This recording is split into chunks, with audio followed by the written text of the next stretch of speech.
நம்ம பாக்காத போலீஸா, நம்ம பாக்காத கோட்டா, ஏங்க ஃபீல் பண்றீங்க என்று திமுகவின் விவசாய அணி மாநில துணை செயலாளர் அரியப்பனை தேற்றும் இவர்தான் ஜென்சி திமுகவின் ஒருங்கிணைப்பாளர் அன்பானந்தம் அரியப்பனின் தாயார்.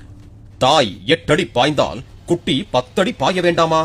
அதான் அன்பானந்தம் அரசியல் விமர்சனம் என்ற பெயரில் தமிழ்நாடு முதலமைச்சர் விஜய் குறித்தும் அவரது மனைவி மற்றும் மகன் குறித்தும் ஏகத்துக்கும் எகத்தாளமாக வரைமுறை இல்லாமல் பேசி பல நூறு அடி பாய்ந்து வழக்கில் சிக்கிவிட்டார் என்கிறார்கள் காவல்துறையினர்.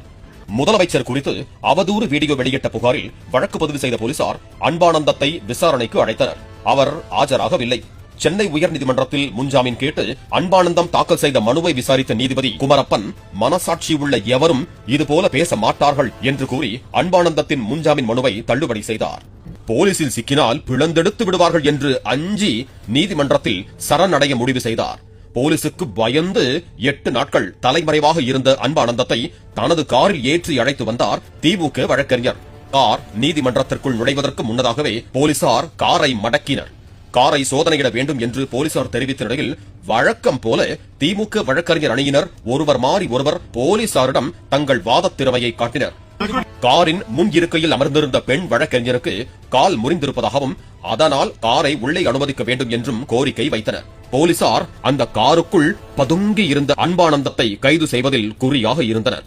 திமுக மாவட்ட செயலாளர் மற்றும் ஏராளமானோர் அந்த காரை சுற்றி கூடி நின்று போலீசாரிடம் வாக்குவாதம் செய்தனர். அப்போது அன்பானந்தத்தின் தந்தை, அவ தலைவரை காணோம் அப்படின்னு சொன்னவங்களுக்கு பதில் கொடுத்தது தப்பா என்று குரல் நடுங்கி அழுதபடியே போலீசாரிடம் கேள்வி எழுப்பினார். அதற்கு ஏன் அழுவீங்க என்று அவரது மனைவி குரல் கொடுக்க போலீசார் அந்த காரை நீதிமன்றத்திற்குள் செல்ல அனுமதித்தனர். காருக்குள் கை குழந்தையுடன் அமர்ந்திருந்த அன்பானந்தம், நான் அப்படி என்ன தவறு செய்தேன் என்பது போல ஆக்டிங் ஸ்டண்ட் அடித்தார்.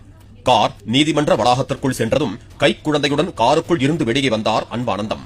அருகில் அவரது மனைவி, தாய், தந்தை எல்லோரும் இருந்தாலும் ஏதோ இவர் மட்டும்தான் அந்த குழந்தைக்கு ஒரே ஆதரவு என்பது போல ஒரு சீனை கிரியேட் செய்ய முயன்றதாக குற்றம் சாட்டிய போலீசார் கால் முறிந்ததாக தங்களிடம் தர்க்கம் செய்த திமுக பெண் வழக்கறிஞர் கோர்ட்டுக்குள் சர்வசாதாரணமாக நடந்து வந்ததாக தெரிவித்தனர்.